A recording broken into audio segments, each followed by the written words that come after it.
Be me 21, third-year university student, majoring in computer engineering, not a genius, not a slacker, just a guy trying to get through the semester.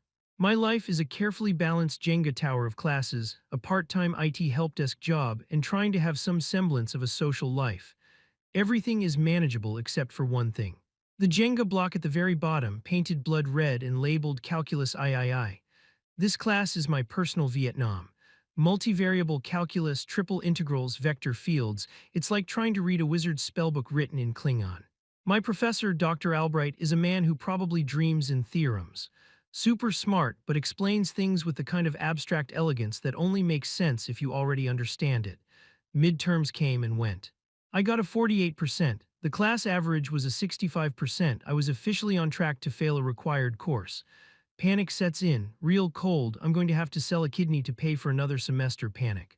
I go to Dr. Albright's office hours, my test crumpled in my sweaty hand. He looks at it, then at me over his spectacles. He's not angry, just clinically disappointed. Your fundamentals are weak, son. You're building a skyscraper on a foundation of sand.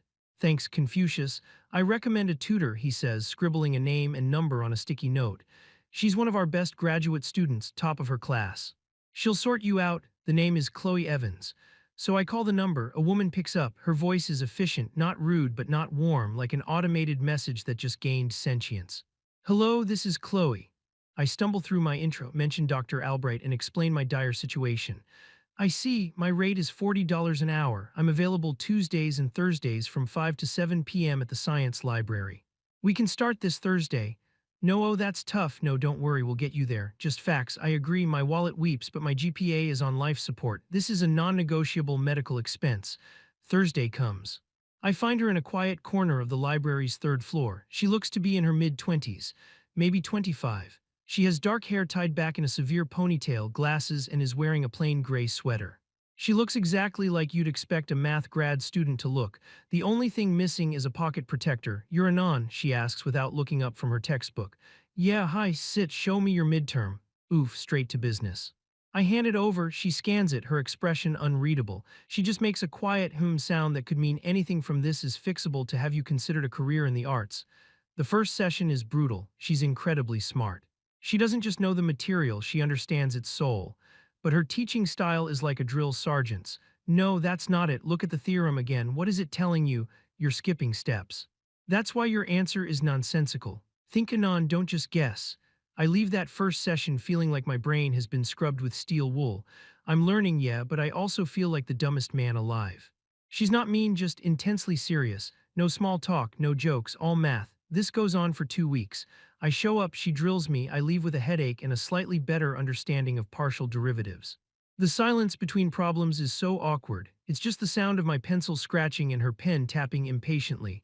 I decide I can't take the sterile, morgue-like atmosphere anymore. I need to make this less painful. I'm not trying to date her or anything. I just want to be tutored by a human being, not a sentient textbook. So next session I try to break the ice. We're working on a problem involving surface integrals and I'm just not getting it. I sigh dramatically. Man, I think my brain just blue screened. I expect her to ignore it. Instead, she stops tapping her pen. A tiny, almost imperceptible smile touches the corner of her mouth. Try rebooting it then. We don't have time for system failure. Holy shit, a joke. A very dry robotic joke, but it's a start. I chuckle. Control plus Alt plus Del isn't working on this one. She actually makes eye contact with me for a solid 2 seconds. Then we'll have to do a hard reset, go back to the definition of a flux integral from the beginning. It's a small victory, but it feels huge. The vibe shifts from interrogation to challenging but vaguely human interaction. The week after, I bring 2 coffees.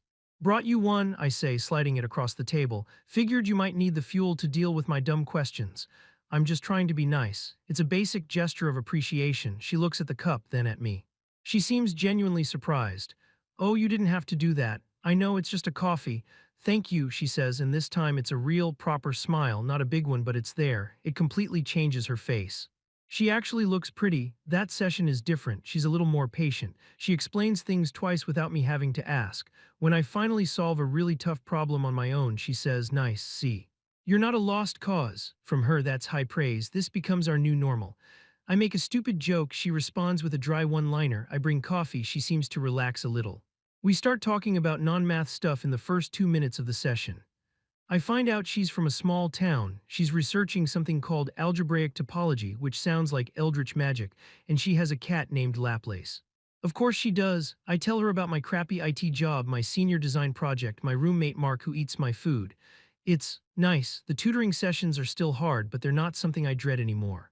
I tell Mark about it. Dude, she's into you, he says, mouth full of my cereal. What? No, she's not. She's my tutor. She's just being friendly. Anon, listen to me, I'm a connoisseur of these things, the serious girl who never smiles act. That's prime territory, you cracked the code, you brought her coffee and made a joke, you've accidentally Riz Master. Riz Master, I'm just trying not to fail calc I. And stop saying Riz. Denial is a river in Egypt, my friend, she's down bad. I roll my eyes and throw a pillow at him, he's an idiot, but his words get stuck in my head, I start noticing things. Like how she used to wear a different plain sweater every session. Now it feels like she's putting a little more effort in. Nothing crazy, but maybe a nicer blouse or a scarf. How our 2-hour sessions sometimes stretch to 2.5, and she never mentions the extra time or charges me for it. One time I'm explaining a problem and I'm using my hands a lot. I accidentally brush her hand on the table. Oh, sorry, I say, pulling back immediately. It's fine, she says, but her cheeks are a little pink. My brain goes into overdrive. Is Mark right? No, can't be. I'm just an average dude struggling with math. She's a brilliant grad student. It's a ridiculous idea. I'm just imagining things, reading too much into it. The final is in 2 weeks. The pressure is on. We schedule a longer session on the weekend, a 4-hour marathon at the library. It's a rainy Sunday. The library is quiet and cozy. We're deep into vector calculus. My brain is practically leaking out of my ears. I get stuck on a problem and I lean in closer to her notes to see how she solved the example. I'm so focused on the equations that I don't realize how close we are. I can smell her shampoo. It's something simple like green apple. I look up from the notebook and my face is maybe a foot from hers. Our eyes lock. The academic intensity in her gaze is gone. It's replaced by something else, something softer, more vulnerable. The moment hangs in the air, thick and silent. My heart is hammering in my chest. This isn't in my head, this is real. I panic. I lean back so fast I almost knock my chair over. Anyway, I stammer, pointing at a random spot on the page. So, the divergence here. Is that because of Stokes' theorem? It's a stupid question. Stokes' theorem has nothing to do with it. She blinks, breaking the spell. No, she says, her voice a little shaky. That's Green's theorem. Let's take a 5-minute break. She gets up and walks towards the water fountain and I just sit there, my mind racing. What the fuck, what the fuck, what the fuck? Mark's stupid voice is in my head. Riz Master, down bad. This is a disaster. I didn't mean for this to happen. I was just trying to be a person. I like her, I mean as a tutor and maybe as a person. She's smart and focused and has this quiet, dry wit. But this tutor-student thing is a sacred boundary. Crossing it feels wrong and dangerous for my GPA. She comes back and the vibe is completely different. The air is thick with unspoken words. We can barely look at each other. We limp through the last hour of the session, both of us hyper-aware of every little movement. When we pack up, she's putting her books in her bag and she hesitates. Anon, she says, not looking at me. I hope I haven't made you uncomfortable. What? No, not at all. You're a great tutor. Wrong thing to say. I just reinforced the professional boundary like a coward. Right, of course, she says, and her voice sounds flat, disappointed. Well, good luck on your final prep. Our last session is this Thursday before the exam on Friday. She leaves and I feel like a complete jackass. I spend the next few days in a state of constant, low-grade panic. I try to study, but my brain keeps replaying that moment in the library. Mark is no help. Dude, you gotta make a move. The sexual tension is palpable. It's not sexual tension, it's academic tension. And it's making things incredibly awkward. Same difference.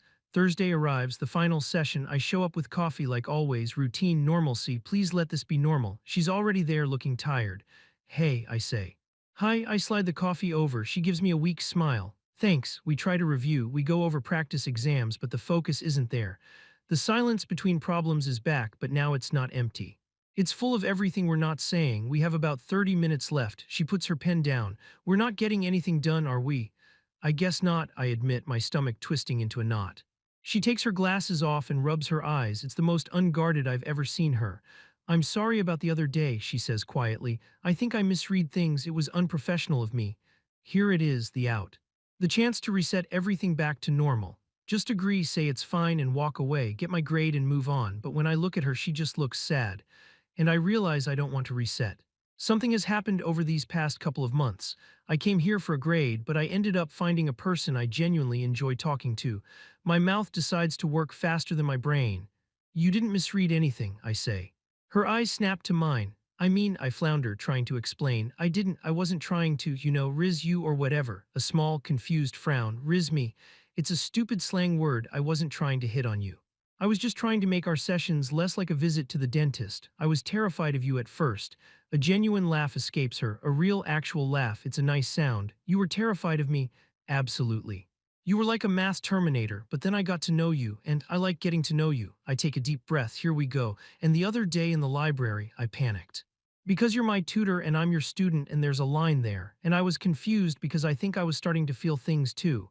She just stares at me. Her expression is a mix of shock, relief, and something else I can't quite name. Oh, is all she says. Yeah, oh, I echo, feeling my face burn. So, look, my exam is tomorrow. After 3 p.m. tomorrow, I'm officially no longer your student. You will have fulfilled your duty of dragging my sorry ass across the finish line of calculus III. I pause, my heart pounding. So I was wondering if after that you'd maybe want to get a coffee. A coffee that has nothing to do with integrals or theorems, just a normal non-academic coffee. She puts her glasses back on, but her composure is a little shaky. She looks down at her hands, then back up at me, and she smiles. A big, brilliant, all-in smile. I would like that very much, anon. The relief that floods through me is so intense I feel lightheaded. We finish the session on a completely different note. We're both smiling like idiots. We barely get any more review done, but I don't even care. I walk into the final exam the next day feeling strangely calm. I sit down, open the booklet, and for the first time the questions don't look like an alien language. I can see the patterns, I can hear Chloe's voice in my head. Look at the theorem, what is it telling you? Don't skip steps. I work through the problems one by one. It's still hard, but it's not impossible anymore. I turn it in, walk out of the exam hall, and feel a massive weight lift off my shoulders. A few days later, the grades are posted online. I log in, my hands trembling. I navigate to the course page. Calculus III, grade. B, a B. I got a goddamn B. I leap off my chair and fist pump the air. Mark just grunts from the couch. I've never been so proud of a B in my life. It wasn't just a grade, it was a mountain I'd climbed. I pull out my phone and text her. Me, I survived, got a B. She replies almost instantly. Chloe, C, not a lost cause. I told you so. Me, couldn't have done it without my Terminator tutor. Chloe. I'm glad I could help. A beat of silence. My turn. Me, so about that non-academic coffee. Chloe, I'm free tomorrow afternoon. The smiley face feels like a bigger victory than the B. We meet at a small cafe off campus. She's not wearing a severe ponytail or a plain sweater. Her hair is down and she's in a nice, casual dress. She looks like a different person. She looks like Chloe. I'm just in jeans and a hoodie. I suddenly feel underdressed. Hey, I say, smiling. Hey, B student, she replies, her eyes sparkling. We get our coffees and sit down. It's a little awkward at first. We're navigating a new dynamic, but then we start talking, and it's easy. We talk about movies, books, her cat, my stupid roommate. An hour flies by, then too, it feels right. I realize that the connection wasn't just a product of forced proximity in a library, it was real. My accidental riz wasn't some magic trick. It was just me being a decent human being.